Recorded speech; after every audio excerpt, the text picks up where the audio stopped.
Okay students, हम लोग start कर दिए थे चैप्टर 5 रेशियो एंड प्रोपोर्शन। ठीक है, जिसमें से हमारा एक्सरसाइज 5.1 और 5.2 कंप्लीट हो गया है। आज हम लोग को देखना है एक्सरसाइज 3। ठीक है, जिसमें हमारा बहुत सारा एग्जाम्पल दिया हुआ है, जिसको आप लोगों को छोड़ना नहीं है। ये वाला सब एग्जाम्पल तो मैं बता चुकी हूँ, है ना। इसका डिस्क्रिप्शन बॉक्स में लिंक डाल दूंगी। जो इम्पोर्टेंट क्वेश्चन है, जो बोर्ड एग्जाम में पूछा जाता है, उसका मैं बना चुकी हूँ वीडियो। उसको तो आप लोग देखना चाहो तो देख सकते हो, डिस्क्रिप्शन बॉक्स में लिंक है ना। आज हम लोग को देखना है एक्सरसाइज 3। देखो एक्सरसाइज 3 में क्या बोल रहा है। Question number 1, the cost of 29 book is ₹783। Then how many books can be purchased ₹2214। ठीक है, कॉस्ट ऑफ 19 बुक का प्राइस बता दिया है, 29 बुक का प्राइस। तो इतने प्राइस में 2214 रुपीज में कितना बुक हम लोग खरीद सकते हैं, ये पूछ रहा है। ठीक है, तो हम लोग क्या करेंगे इसके लिए, सबसे पहले मान लेते हैं let X books will obtain in ₹2214 books. ठीक है, then now number of books निकालना है। नंबर ऑफ बुक्स दिया हुआ है 29 और उसका प्राइस भी दिया है 783। हम लोग को फिर क्या निकालना है, नंबर ऑफ बुक निकालना है जिसका प्राइस दिया है 2214 रुपीज। रेशियो में निकालेंगे क्रॉस मल्टीप्लाई वाला। ठीक है, सबसे पहले नंबर ऑफ बुक लिखेंगे जो गिवन है 29 बुक, फिर उसका प्राइस लिखेंगे, वो भी गिवन है 783।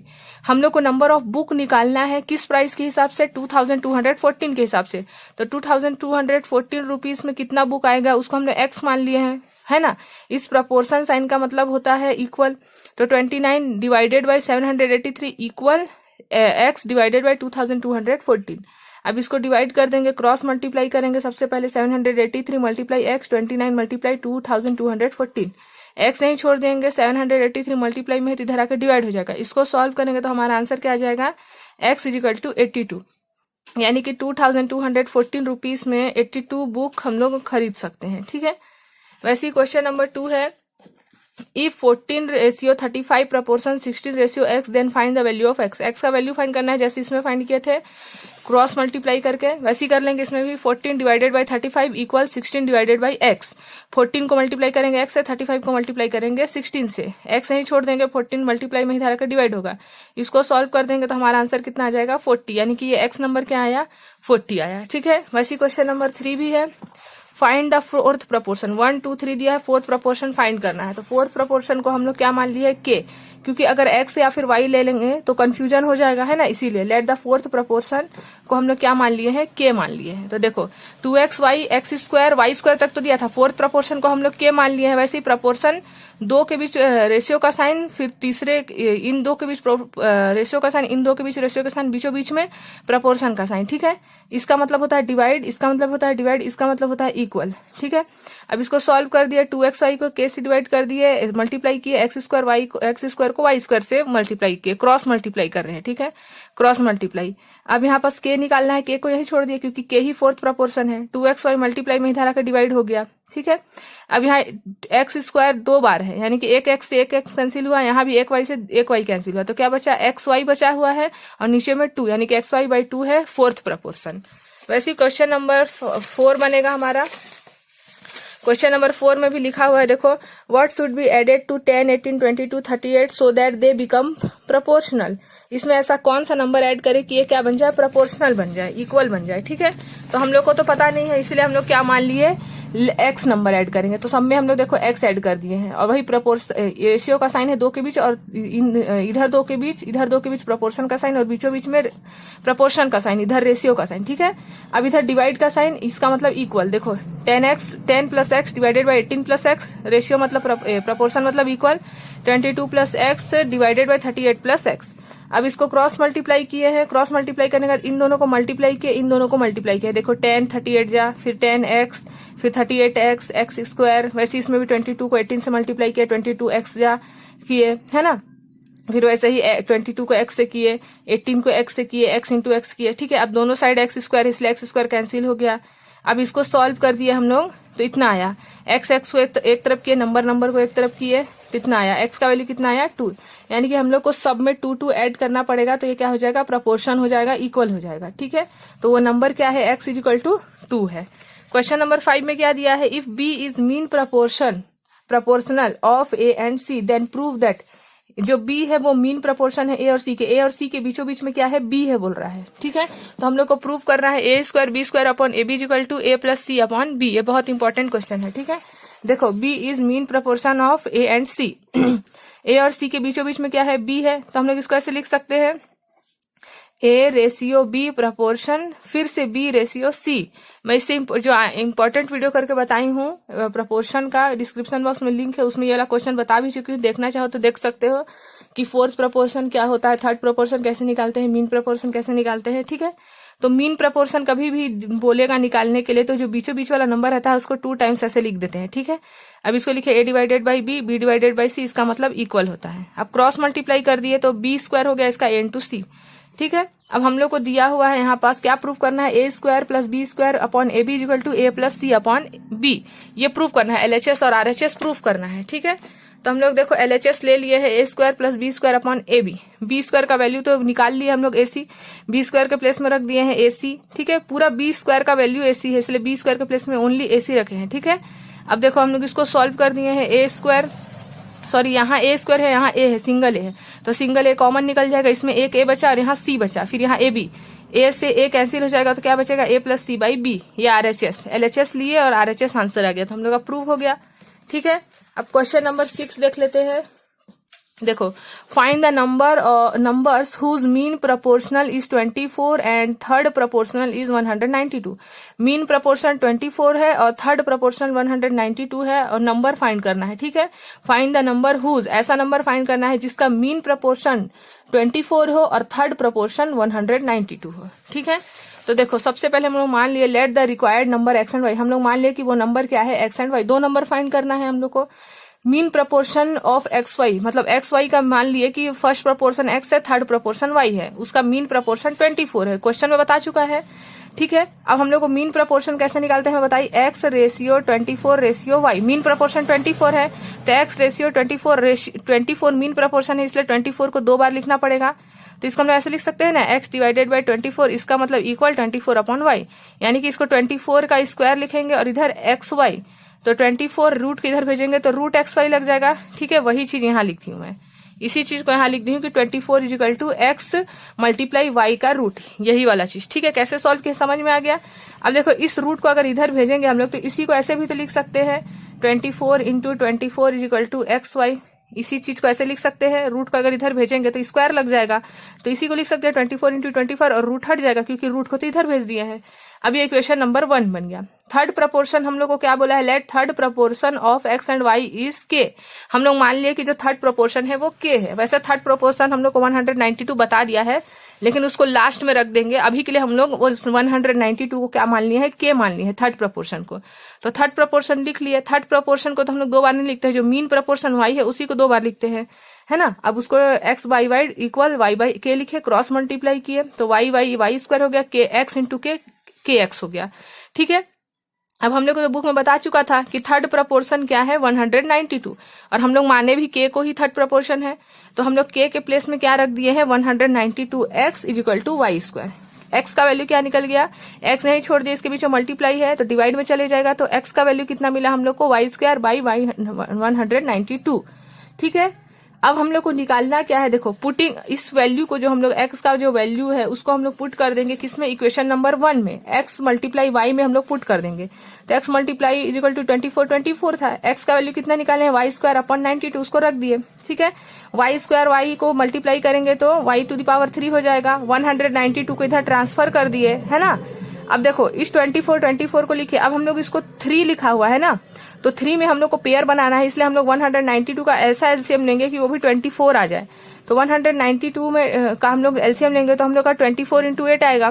ठीक है, क्योंकि 24 8 जा 192 आता है। ऐसा इसलिए कर रहे हैं क्योंकि यहाँ 3 दिया है तो हम लोग को 3 का पेयर बनेगा। देखो इसका भी 3 का पेयर बनेगा, और इस 8 को भी हम लोग लिख सकते हैं ना 2 इंटू 2 इंटू 2। देखो 192 को हम लोग लिख सकते हैं 2 9 जा 18, 2 6 जा 12, 2 4 जा 8, 2 8 जा 16, 2 2 जा 4, 2 2 जा 4 हो गया, 2 4 जा 8, तो 24 8 जा 192 होता है। इसी को यहाँ लिख दिया, और 24 को हम लोग और नहीं आगे फैक्टराइज कर रहे हैं क्योंकि यहाँ 24 का 3 टाइम्स में पेयर में आ जा रहा है, इसीलिए। ठीक है, तो देखो 20 यहाँ 3 है इसलिए 24 का पेयर भी बन गया और इधर 2 का भी पेयर बन गया। तो 3 का पेयर एक बार बना तो 24 को एक बार लिख लिए, 2 को भी एक बार लिख लिए। तो y का आंसर कितना आया 48 आया। ठीक है, अब इस वैल्यू को हम लोग इक्वेशन नंबर 2 में रख देंगे। y के प्लेस में क्या रख देंगे 48 रख देंगे। तो रख दिया 48 का स्क्वायर अपॉन 192, इसको ऐसे लिख सकते हैं। ठीक है, फिर हम लोग इसको भी ऐसे लिख सकते हैं 8 6 जा 48 हो जाएगा, 24 2 जा हो जाएगा। ठीक है, तो 2 इंटू 6 किए तो 12 आया। x का वैल्यू कितना आया 12 आया और y का वैल्यू कितना आया 48 आया। हम लोग को वही निकालना था x और y, यानी कि hence the required number are 12 and 48, यानी कि x और y कितना निकला 12 एंड y का वैल्यू कितना निकला 48। तो सबसे पहले जो क्वेश्चन में दिया था 24 मीन प्रोपोर्शन है, पहले उसको निकाल लिए। फिर थर्ड प्रोपोर्शन को k माने और k का वैल्यू गिवन था ऑलरेडी बुक में 192, तो k का वैल्यू 192 निकाल के इक्वेशन नंबर 2 मिला। इस इक्वेशन नंबर 2 के वैल्यू को इक्वेशन नंबर 1 में रख दिए तो हम लोग को y का वैल्यू मिल गया। ठीक है, अब y का वैल्यू मिलने के बाद उस y के वैल्यू को इक्वेशन नंबर 2 में रख दिए तो x का वैल्यू मिल गया। तो हम लोग को x और y का ही वैल्यू चाहिए था। ठीक है, तो अब देख लेते हैं हम लोग क्वेश्चन नंबर 7। देखो क्वेश्चन नंबर 7 में क्या दिया, इसमें भी हम लोग को x का वैल्यू फाइंड करना है। ठीक है, हम लोग को x का वैल्यू फाइंड करना है। देखो 1 plus x, 3 plus x, 3 plus x, 6 plus x, तो 3 प्लस एक्स को मीन प्रपोर्शन मान लेंगे और 2 बार लिख देंगे। ठीक है, तो 1 अपॉन 3 प्लस एक्स हो गया। इधर 3 प्लस एक्स को 2 बार ले लिए, मीन प्रपोर्शन है क्योंकि, है ना। अब क्रॉस मल्टीप्लाई कर दिए, इसको फिर मल्टीप्लाई कर दिए, सिंपली जैसे मल्टीप्लाई करते हैं। ठीक है, तो हम लोग को x का वैल्यू मिल गया 3, बस इतना ही करना था। तो x इक्वल टू 3 कर लिए। वैसे क्वेश्चन नंबर 8 है, देखो 2 number are in the ratio 3:5 if 9 is subtracted from both the new ratio is 12 and 23, find the first number. 2 number है 3 एंड 5 रेशियो में, उसमें बोल रहा है कि 9 सब्ट्रैक्ट करने पे हम लोग को न्यू रेशियो क्या बनता है 12:23।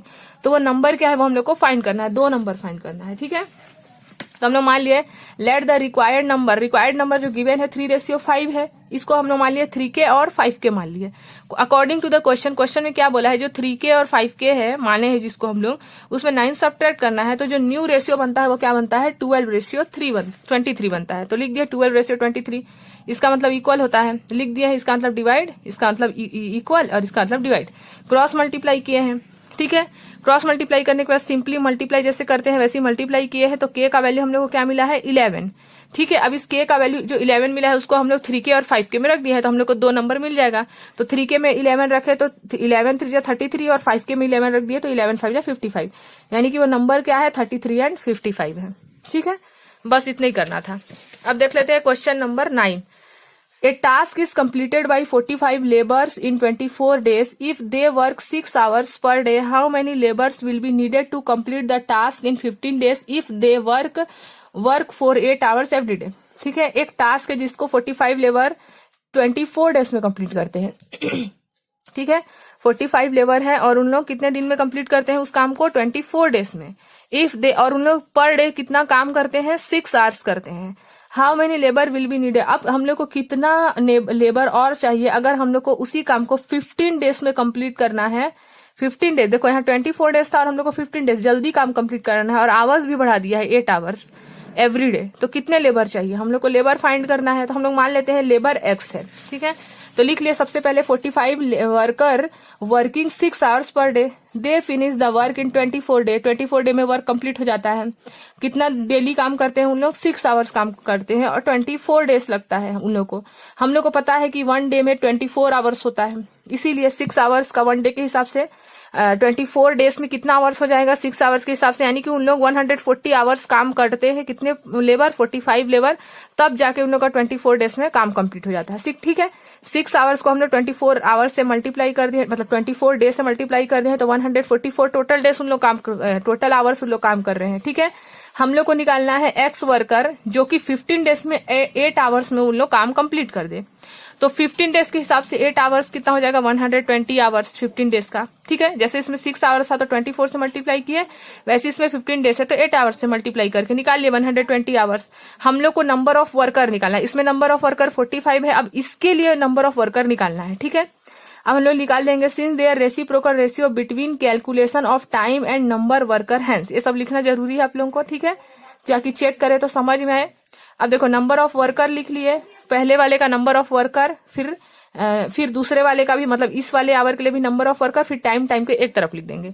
नंबर ऑफ वर्कर एक का तो पता है 45, दूसरे का फाइंड कर रहे हैं, फिर रेशियो ना इस वाले एक्स वाले का रेशियो मतलब कि जिसको फाइंड कर रहे हैं उसका जो आवर आ रहा है 120 आ रहा है, और 45 का जो आवर आ रहा है वो कितना आ रहा है 144 आ रहा है। ठीक है, 45 वाले का यहाँ, एक्स वाले का यहाँ, ऐसे लिखते हैं। ठीक है, अब इसको डिवाइड किए, इसका मतलब इक्वल होता है, फिर तो बस क्रॉस मल्टीप्लाई करना रहता है। 120 इंटू एक्स, 45 इंटू 144, एक्स वही छोड़ दिया, 120 मल्टीप्लाई में ही धरा कर डिवाइड हो जाएगा। तो एक्स का वैल्यू कितना आया 54, यानी कि हम लोग को 54 वर्कर लगाना पड़ेगा, तब जाके उन लोग 8 आवर्स काम करेंगे और 50 डेज में वो वर्क कंप्लीट होगा। ठीक है, अब देख लेते हैं क्वेश्चन नंबर 10। क्वेश्चन नंबर 10 भी ऐसे ही है। देखो यहाँ क्या लिखा है, a task is completed by 25% in 9 days if they work 6 hours per day. How many day will be needed to complete the task 15% work 9 hours every day. इसमें हम लोग को वो लेबर निकालना था, अभी इसमें हम लोग को डेज निकालना है, इसमें डेज हम लोग को फाइंड करना है। ठीक है, देखो इसमें 25% 9 days और 6 hour है, इसमें 15% 9 hours है, हम लोग को यहाँ पास डेज फाइंड करना है 10 नंबर में। ठीक है, तो देखो सबसे पहले तो 25% है जिन लोग 9 डे में 6 आवर्स में काम कंप्लीट कर देते हैं, तो 9 डेज का 6 आवर्स से मल्टीप्लाई कर दिए तो 54 आवर्स में उन लोग काम कंप्लीट कर लिए। फिर हम लोग को बता दिया नंबर ऑफ वर्कर 15 है और उन लोग काम करते हैं 9 आवर्स पर डे। हम लोग को डे फाइंड करना है, तो डे से ही तो मल्टीप्लाई करते थे, जैसे यहाँ पास 9 डे से 6 आवर्स को मल्टीप्लाई किए, हम लोग को डे ही फाइंड करना है, इसलिए 9 आवर्स को एक्स से मल्टीप्लाई करेंगे, क्योंकि हम लोग जो आवर्स डे है उसको क्या मान लिए हैं, एक्स मान लिए हैं, तो 9x आवर आया। ठीक है, अब हम लोग क्या करेंगे, नंबर ऑफ पर्सन लिख देंगे, क्योंकि नंबर ऑफ पर्सन फाइंड करना है, और टाइम को इधर लिख देंगे।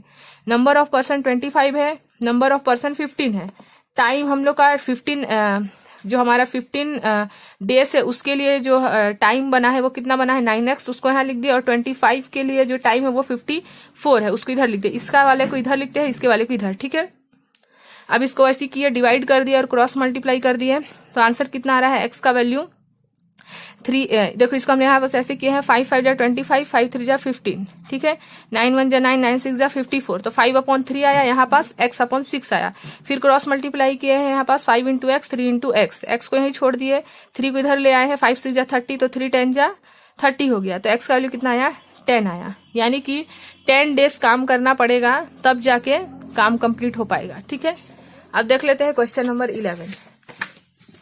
क्वेश्चन नंबर 11, ये वाला क्वेश्चन बहुत आता है, क्वेश्चन टास्क वाला क्वेश्चन बहुत आता है। ठीक है, a task is completed by 30% in 15 days if they work 6 hours per day. देखो 30% है, 15 डेज काम करते हैं 6 hours per day. How many hours, अभी आवर्स फाइंड करना है। देखो फर्स्ट में हम लोग को वर्कर बोला, सेकंड में डेज बोला, अब थर्ड में 11 नंबर में हम लोग को आवर्स फाइंड करने बोल रहा है। ठीक है, will be needed every day, person बता दिया है, डे बता दिया, हम लोग को अब आवर फाइंड करना है। ठीक है, देखो फर्स्ट में हम लोग क्या फाइंड किए, वर्कर, सेकंड वाले 10 नंबर में हम लोग फाइंड किए डेज, अब हम लोग को आवर फाइंड करना है। तो देख लो इसमें भी वैसी सेम वही चीज है। देखो फर्स्ट में क्या किया, 30% का हम लोग को बता दिया है कि 6 आवर्स पर डे काम करते हैं, कितने दिन 15 डेज, तो डेज को हम लोग को आवर से मल्टीप्लाई करना रहता है, तो 15 डेज से और 6 आवर यानी कि 90 आवर्स में 30% काम कंप्लीट कर देते हैं। फर्स्ट कंडीशन का तो सब कुछ दिया था, सेकंड कंडीशन में आवर नहीं दिया है और हम लोग को डेज को आवर से ही मल्टीप्लाई करना रहता है, इसलिए हम लोग आवर को क्या मान लिए एक्स, और डेज तो 15 ही है, तो 15x आया। ठीक है, और पर्सन जो है वो हम लोग को दिया हुआ है, यहाँ पास देखो पर्सन 20% दिया हुआ है ना। अब हम लोग को निकालना क्या है, नंबर ऑफ आवर्स निकालना है, तो नंबर ऑफ पर्सन तो लिखेंगे ही। नंबर ऑफ पर्सन तो 30 दिया था, 30 का आवर्स निकाले थे हम लोग 90। वैसे ही नंबर ऑफ पर्सन 20 दिया है, लेकिन उसका आवर हम लोग का 15x आया, क्योंकि x आवर्स फाइंड करना है उसका यहाँ। अब वैसे सेम बस कुछ नहीं करना है, 30 divided by 20 equal 15x divided by 90, 0 से 0 कैंसिल कर दिए। ठीक है, अब इसको हम लोग 15 1 जा 15, 15 6 जा 90 कर दिए, तो क्या आया 3/2 x/6 आया। अब इसको क्रॉस मल्टीप्लाई कर दिया, 2 इंटू एक्स, 3 इंटू 6 कर दिया। ठीक है, एक्स यहीं छोड़ दिया, 2 इधर मल्टीप्लाई में चले जाएगा, क्योंकि यहाँ मल्टीप्लाई में था तो इधर डिवाइड आ जाएगा, 2 3 जा 6, 3 3 जा 9, यानी कि 9 आवर्स आ रहा है आवर। ठीक है, तो 20% अगर 9 आवर्स काम करेंगे तब जाके उन लोगों का वर्क कंप्लीट हो पाएगा 15 डेज में। ठीक है, अब देख लेते हैं क्वेश्चन नंबर 12। क्वेश्चन नंबर 12 में क्या दिया है, a car leave Saraipali travels at 75 kilometre per hour and reach Raipur in 4 hour. 75 kilometre per hour के हिसाब से चलता है, तब जाके रायपुर वो 4 आवर्स में पहुंचता है। ठीक है। The next time there was traffic and construction work on the road due to which the speed decrease by 15 kilometre. कुछ काम चलता है ट्रैफिक की वजह से, उसको अपना 15 किलोमीटर जो स्पीड था उसको डिक्रीज करना पड़ता है, कम करना पड़ता है, तब उसको रायपुर पहुंचने में कितना टाइम लगेगा। ठीक है। पहले तो 4 आवर लग रहा था, अब कितना टाइम लगेगा जब वो 15 किलोमीटर के हिसाब से वो डिक्रीज कर दिया है। तो सबसे पहले लिख लेंगे the car reach Raipur travelling from the average speed 75 kilometre बताया था और 4 आवर पे वो पहुंच जाता था। ठीक है। अब वो क्या कर दिया है, स्पीड को 15 किलोमीटर के हिसाब से रिड्यूस कर दिया है, डिक्रीज कर दिया है। ठीक है। तो उसका जो आवर है वो कितना बन रहा है, 15 किलोमीटर पर आवर के हिसाब से 15 को 4 से मल्टीप्लाई करेंगे, क्योंकि वो 4 आवर में पहुंच जा रहा था, तो 15 4 जा 16 किलोमीटर, 60 किलोमीटर, यानी कि 60 किलोमीटर उसका एवरेज स्पीड है। ठीक है। पहले 75 था, अब उसका एवरेज स्पीड कितना है, 60 किलोमीटर पर आवर है। ठीक है। अब देख लो, क्योंकि 75 में 15 माइनस करेंगे क्योंकि डिक्रीज हो रहा है, तो 60 किलोमीटर आएगा, है ना। अब हम लोग को क्या निकालना है, there reciprocal ratio between time and distance में, टाइम एंड स्पीड में बनेगा। ठीक है। स्पीड पहले 75 था, उसके बाद 60 हुआ क्योंकि 15 किलोमीटर डिक्रीज हुआ, फिर स्पीड हम लोग को 60 का निकालना है जिसको x माने, और 75 का तो 4 आवर्स दिया हुआ है। अब बस इसको क्रॉस मल्टीप्लाई करेंगे, क्रॉस मल्टीप्लाई कर दिया, 75 divided by 60 equal x divided by 4। इसको हम लोग डिवाइड कर दिए हैं। ठीक है। 12 हाँ, इसको डिवाइड कर दिए हैं पहले तो यहाँ पास, उसके बाद क्रॉस मल्टीप्लाई कर दिए हैं, तो x का वैल्यू कितना आया है, 5 आया है। Thus on reducing speed car will be reach इन रायपुर, यानी कि अब उसको पहले 4 आवर लग रहा था, अब उसको 5 आवर्स लगेगा, क्योंकि वो 15 किलोमीटर पर आवर के हिसाब से क्या कर दिया है, स्पीड को डिक्रीज कर दिया है, रिड्यूस कर दिया है। ठीक है। अब देख लेते हैं क्वेश्चन नंबर 13। क्वेश्चन नंबर 13 में क्या दिया है, देखो, if 10 bulbs are lighted 4 hour every day for 16 days. 10 bulbs है जिसको 4 आवर रोज लाइटेड करते हैं, कितने दिन के लिए, 60 डेज के लिए। देन इलेक्ट्रिसिटी बिल, तब इलेक्ट्रिसिटी बिल आता है 80 rupees. How many bulbs can be lighted for 3 hour. अब हम लोग को कितना बल्ब को लाइटेड करना पड़ेगा 3 आवर के लिए, और कितना दिन, every day 16 days. 16 days lighted करना है 3 आवर्स के लिए, तब इलेक्ट्रिसिटी बिल 40 आता है। ठीक है। तो हाउ मेनी बल्ब, अब हम लोग को नंबर ऑफ बल्ब फाइंड करना है, पहले 10 बल्ब था, अब नंबर ऑफ बल्ब फाइंड करना है। ठीक है। तो हम लोग लिख लेंगे let the electricity charge ₹40। 40 rupees का चार्ज चाहिए अगर, तो हम लोग मान लेते हैं कि एक्स बल्ब हम लोग को लाइटेड करना पड़ेगा 3 आवर्स 60 डेज के लिए। फर्स्ट कंडीशन में क्या बोला था, 4 आवर्स के लिए हम लोग को करना था। फर्स्ट कंडीशन में 4 आवर्स था, 16 डेज था और 10 बल्ब, तब इलेक्ट्रिसिटी बिल कितना था, 80 रुपीज। तो लिख लिया 1 bulb leads at the rate of 4 hour days up to 16 days. Total time मान लेते हैं हम लोग का 16 डेज है और 4 आवर है, तो टोटल उसका जो आवर्स है वो कितना बना, 60 डेज और 4 आवर, यानी कि 240 आवर्स हुआ। और बल्ब कितना है, 10 बल्ब है, तो 240 आवर्स इंटू 10, यानी कि 10 एक बल्ब 240 आवर के लिए लिट करते हैं, तो 10 बल्ब कितना आवर हो जाएगा, 2400 आवर हो जा रहा है। ठीक है। और सेकंड कंडीशन में क्या बोला है, total time taken x bulb, हम लोग मान लिए हैं कि बल्ब हम लोग को पहले इसमें पता था बल्ब 10 है, लेकिन इसमें नहीं पता है, तो हम लोग इसको एक्स मान लिए हैं। ठीक है। और उसका आवर पता है 3 आवर है और 16 डेज है, तो हमने एक्स बल्ब लिया है, इसलिए हम लोग मान लिए कि 16 डेज पता है और 3 आवर पता है और एक्स बल्ब है, यानी कि 48x मान लिया। ठीक है। Time of electricity charge are proportional. ठीक है।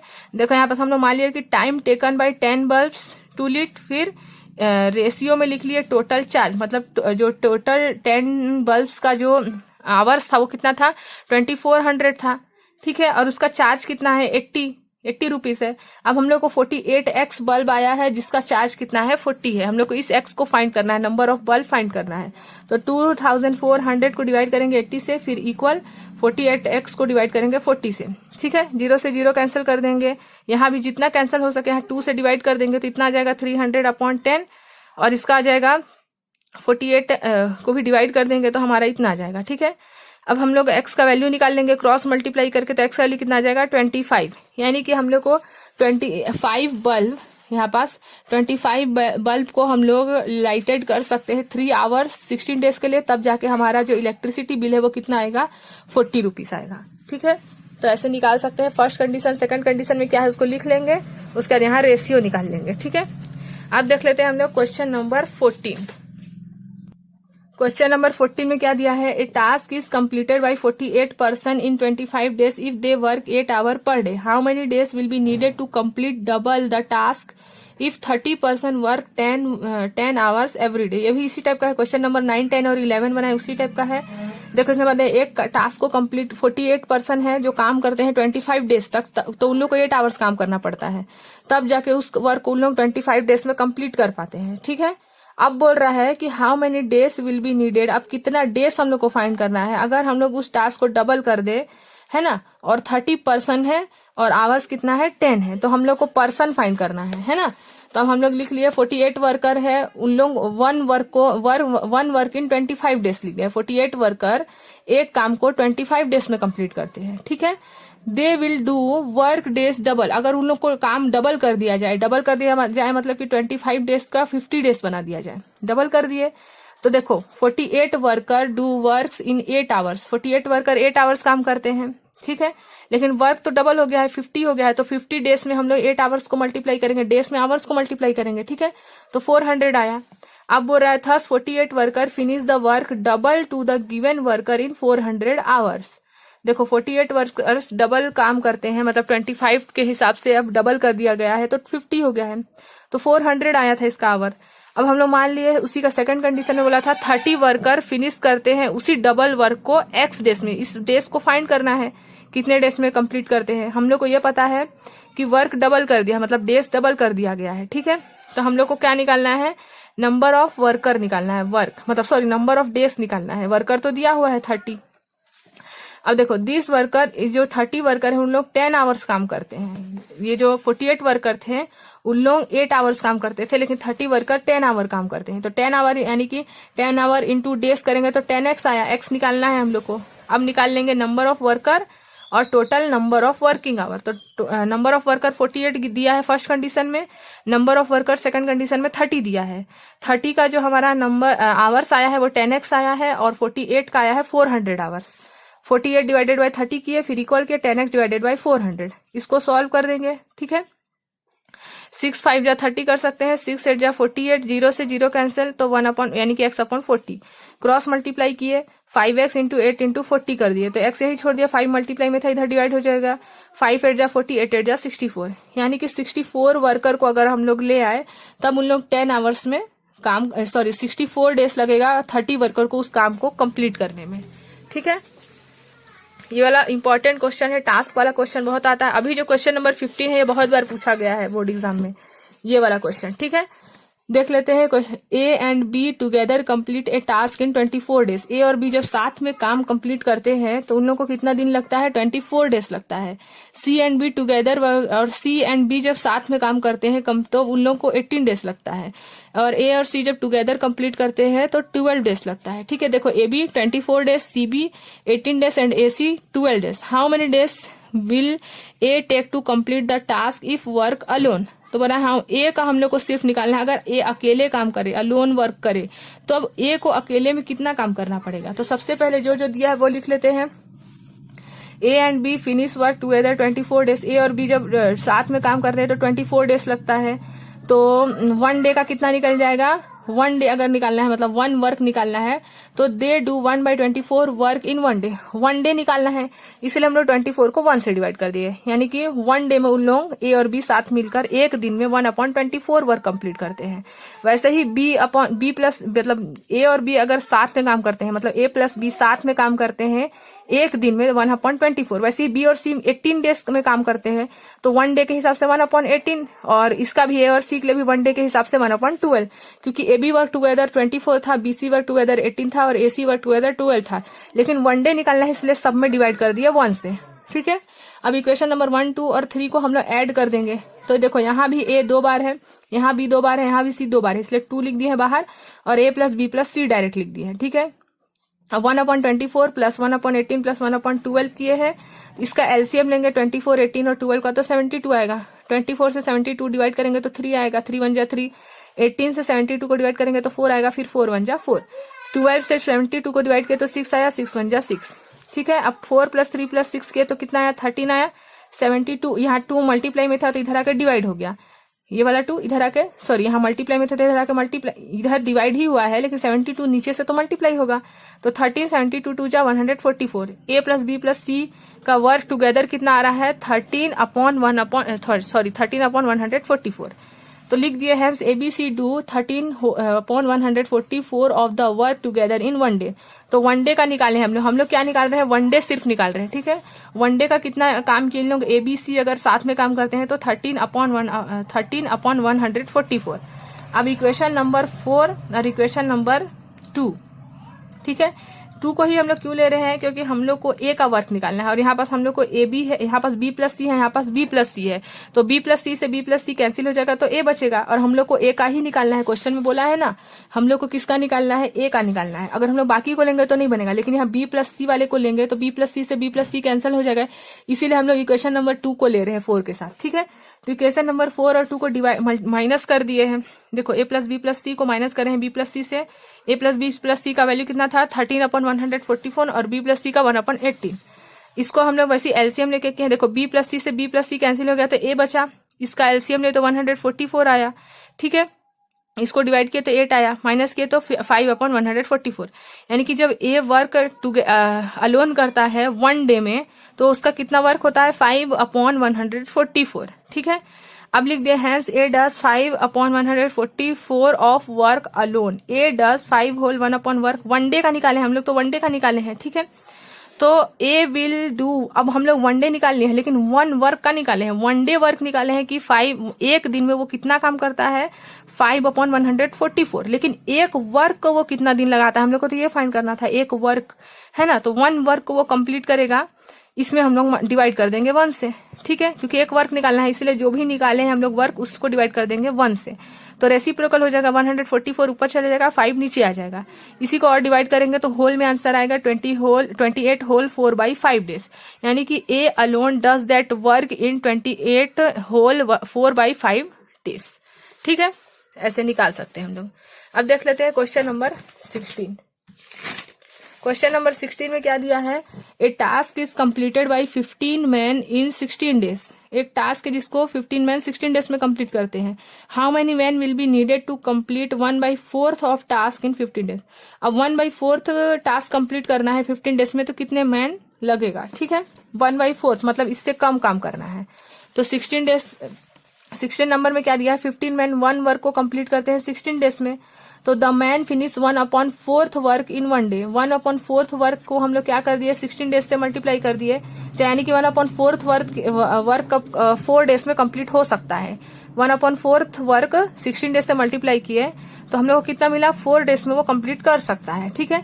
हम लोग को निकालना क्या है, नंबर ऑफ मैन। तो लेट x मैन मान लिए 1/4 वर्क को 15 डेज में कंप्लीट करता है, ठीक है।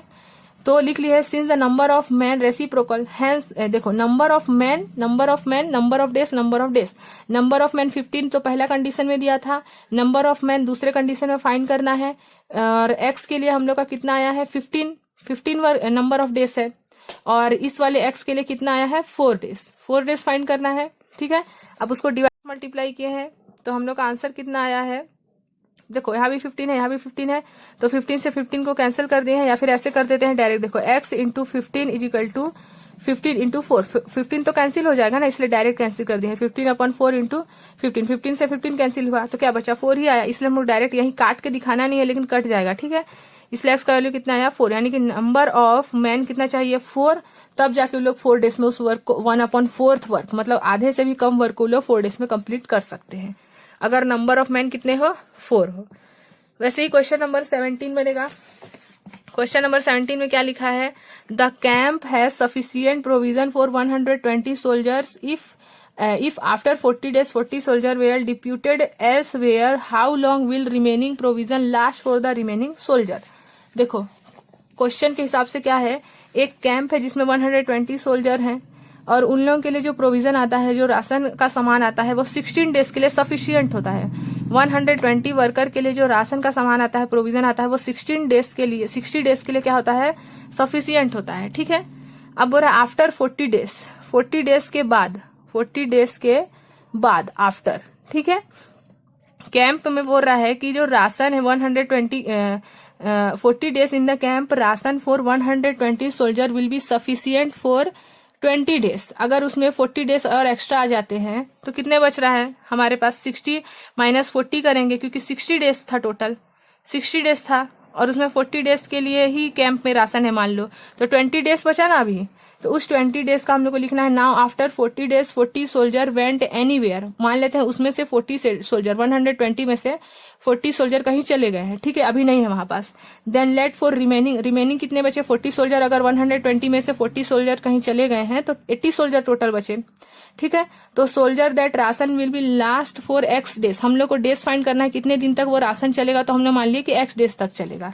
तो number of soldier and the number of days of expenditure of ration are in reciprocal ratio, मतलब नंबर ऑफ सोल्जर को लिखेंगे, उसके बाद नंबर ऑफ डेज को लिखेंगे। नंबर ऑफ सोल्जर कितना है? 120 है, उसके बाद 40 सोल्जर चले गए थे तो नंबर ऑफ सोल्जर 80 बन गया था। 80 डेज के लिए 80 अगर सोल्जर है तो राशन फाइंड करना है, मतलब एक्स फाइंड करेंगे, और 120 के लिए तो राशन 20 डेज के लिए है, ये हम लोग को पता है, ठीक है। अब इसको वही किए, बस क्रॉस मल्टीप्लाई किए, 120 divided by 80 equal x divided by 20, इसको क्रॉस मल्टीप्लाई कर दिए हैं। क्रॉस मल्टीप्लाई करने के बाद हम लोग को एक्स का वैल्यू मिल गया है 30, ठीक है। तो यानी कि 30 डेज के लिए सफिशियंट होगा उन लोगों के लिए राशन, ठीक है। अब देख लेते हैं question number 18। If 11 spider spin 11 web in 11 day, 11 spider है, 11 वेब बनाए हैं 11 डेज में, how many webs will be one, तो 1 स्पाइडर का निकालना है हम लोग को, ठीक है। तो देखो 11 वेब, 11 स्पाइडर और 11 डेज में, तो 1 वेब के लिए 1 वेब कितना बनाएंगे उन लोग? 11 स्पाइडर। अगर उन लोग को 1 वेब बनाना है तो 11 स्पाइडर का 11 से 11 डिवाइड कर देंगे, 11 स्पाइडर है, 11 डेज और 11 वेब है, तो 11 को 11 से डिवाइड कर दिए तो 1 डे आया, यानी कि 1 वेब बनाने के लिए उन लोग को 1 डे लगता है, ठीक है। अब 11 स्पाइडर मेक 1 वेब इन 1 डे, 11 स्पाइडर 1 वेब बनाते हैं 1 डे में, क्योंकि उन लोग 11 डे में 11 स्पाइडर बनाते हैं, इसका मतलब 1 वेब 1 डे में बनाते हैं, ठीक है। तो let 1 spider take x days to make 1 web, हम लोग देखो 11 स्पाइडर 1 डे में 1 वेब बनाते हैं ना, लेकिन एक स्पाइडर का तो नहीं पता है, 1 स्पाइडर का नहीं पता, हम लोग को तो 11 स्पाइडर का पता है, तो 1 स्पाइडर का हम लोग मान लिया कि एक्स डेज है, ठीक है। तो अब हम लोग 11 स्पाइडर रेशियो 1 स्पाइडर निकालना है, एक्स डे से 1 स्पाइडर का हम लोग एक्स डेज मान लिया, और 11 स्पाइडर का पता है कि 1 डे लगता है, तो 11 spider divided by 1 x days divided by 1 day, cross multiply किया यानी कि 11, यानी कि एक स्पाइडर, मतलब जो एक स्पाइडर है उसको कितना डेज लगता है? एक वेब बनाने में 11 डेज लगता है। अगर 11 स्पाइडर साथ में काम करते हैं तो एक वेब को एक ही दिन में बना देते हैं, लेकिन अगर एक ही स्पाइडर बनाए एक वेब को तो उसको कितना दिन लगता है? 11 डेज लगता है, ठीक है। अब देख लेते हैं क्वेश्चन नंबर 19। क्वेश्चन नंबर 19 में ये वाला इंपॉर्टेंट है, क्वेश्चन नंबर 19, ठीक है। देखो, two tap together fill a tank 6 hours, 6 hours में उस टैप को कंप्लीट कर लेते हैं, फिल कर लेते हैं। 1 of the tap alone fills it in 10 hours, एक टैप अकेले भरे तो 10 आवर्स लगता है, ठीक है, और साथ में भरे तो 6 आवर्स लगता है। तो how long will it take fill the tank if only the second tap is open, तो अगर आप सिर्फ सेकेंड टैप ओपन करें, सब टैप को ओपन ना करें, सिर्फ सेकेंड टैप को ही ओपन करें तो कितना टाइम लगेगा, ठीक है। तो देख लेते हैं, एक हम लोग टैप ए को फर्स्ट को ए मान लिए हैं, सेकंड टैप को बी मान लिए हैं, ठीक है। तो ए को फर्स्ट टैप माने हैं, बी को अदर टैप मतलब कि सेकंड टैप मान लिए। The tap A and B fill 1 tank in 1 hour, 1 tank को 1 आवर में भरता है, इसका मतलब देखो 1 टैंक को बता दिया है 6 आवर्स में फिल कर लेता है, तो 1 आवर में 1 डिवाइडेड बाई 6 कर दिया है, यानी कि ए प्लस बी, यानी कि फर्स्ट टैप और सेकंड टैप अगर साथ में उस टैंक में, जैसे कि ये टैंक है और उसमें 2 नल लगा हुआ है, एक ए है और एक बी है, ए और बी दोनों ऑन है, तो 1 आवर में वो 1/6 पार्ट को भर लेता है। लेकिन हम लोग को बोला है, आंसर पूछा है कि जब सेकंड टैप को खुला रखे तब कितना टाइम लगेगा, ठीक है। देखो बोला टैप ए फिल्स 1 पार्ट, सिर्फ ए टैप अगर हम लोग ऑन रखें, मतलब फर्स्ट नल को हम लोग सिर्फ ऑन रखें तो 10 आवर्स लगता है, 10 आवर्स लगता है, यानी कि कितना पार्ट फिल हो सकता है? 10 आवर को डिवाइड कर देंगे 1 से, यानी कि 1/10 पार्ट। ए का भी निकल गया, क्योंकि हम लोग को सेकंड निकालना है, इसलिए सेकंड फाइंड करेंगे हम लोग। अब इक्वेशन नंबर 1 यानी कि ए प्लस बी इक्वल 1/6 को ए इज इक्वल टू 1/10 से माइनस कर देंगे, तो ए से ए कैंसिल हो गया, तो बी का क्या वैल्यू आ गया?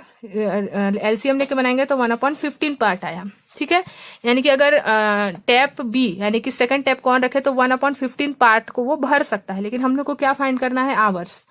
तो देखो यहाँ पर हम लोग लिख सकते हैं hence tap B fills 1/15 part of the tank in 1 hour. 1 hour में 1/15 पार्ट उस टैंक का वो फिल कर सकता है। कौन? B, second tap. ठीक है, tap B fills the 1/15 part of the tank in 1 hour, it will fill 1 part इन।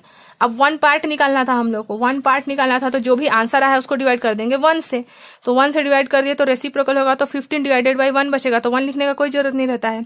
यानी कि अगर हम लोग सिर्फ बी पार्ट को ऑन रखें, मतलब बी वाले नल, सेकंड नल को ऑन रखेंगे, सेकंड टैप को, तो कितना टाइम लग जाएगा उस टैंक को फिल करने में? 15 आवर्स लग जाएगा। और ए को कितना लगा था? 10 आवर्स लगा था।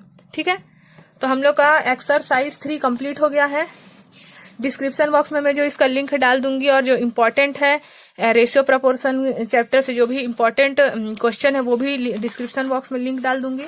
अब हम लोग नेक्स्ट वीडियो में देखेंगे चैप्टर 6 कोऑर्डिनेट जियोमेट्री। ठीक है, तो कोऑर्डिनेट जियोमेट्री का भी मैं डिस्क्रिप्शन बॉक्स में लिंक डाल दूंगी। इसका वीडियो बन चुका है, इंट्रोडक्शन वीडियो। ठीक है, एक्सरसाइज 1 का वीडियो कंप्लीट हो चुका है, तो आप लोग उसको देखना चाहो तो देख सकते हो। Coordinate geometry exercise 1 link description box में है, देख लेना। ठीक है, हम लोग अब नेक्स्ट वीडियो में देखेंगे कोऑर्डिनेट जियोमेट्री का एक्सरसाइज 2, क्योंकि एक्सरसाइज 1 कंप्लीट है। आप लोग प्लेलिस्ट में जाके क्लास 10th का जो प्लेलिस्ट है उसमें भी चेक कर सकते हैं, या फिर इस वीडियो के डिस्क्रिप्शन बॉक्स में भी चेक कर सकते हैं।